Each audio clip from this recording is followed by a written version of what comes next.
Let's build the TNT flying machine from the Amelix low overhead world eater.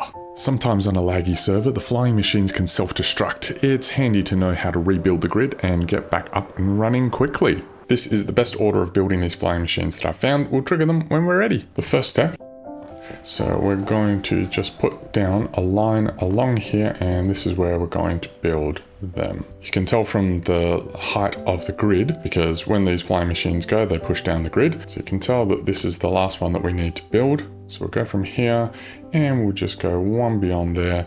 And then I like to fill in these initial ones just to make the whole building process easier. So we start on the far side, which if we're going the direction that the flying machines are going to go, it is on the far left side. On that line, face away with your first observer, and this is going to dictate where everything is built. So the direction that you want it to travel, facing off to the right. Slime block on top of that. Now we want this is going to be a temporary block here. Those two, break that one, and then we want to put a sticky piston facing this direction, temporary block here, so that we can go to the front being the direction that it's going to travel while it's bombing, and we put a observer down there, slime block on top, come back and off to the side, so I'm crouching at the moment so that I don't fall off. Sticky piston facing this direction. Now go back as far as you can this direction so that you can place the observer facing in this direction, and then we want to put a redstone block on top of that slime block. Come over to this side, I guess the back, and we want to put sticky piston facing this direction, and we want to go all the way back so that the observer is facing this direction, so the face is looking out there, and then the exact same thing on top like that. Slime block, sticky piston, slime block, and come down here. We can break the temporary block facing up, and you want to get as close as possible so that the observer is looking up. See, the face is facing upwards.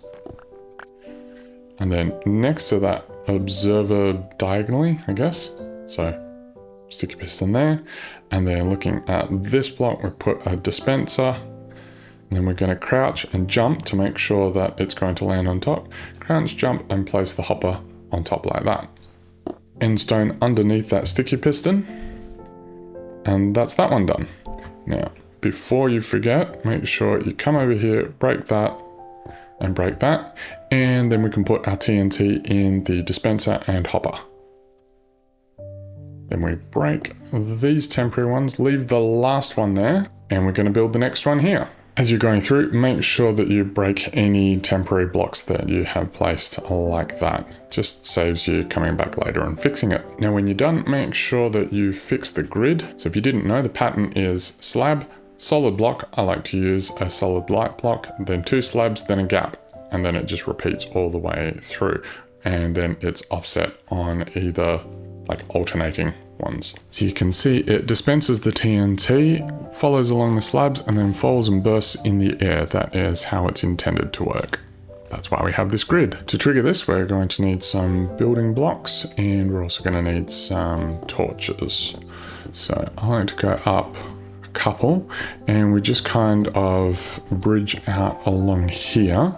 We want to be able to place a torch on this observer for each of them. So the way that we've built it, when I put the torch on here, it's going to trigger it and send the flying machine this way. So you place it down, and you don't want to go too quickly, otherwise they'll interfere with each other.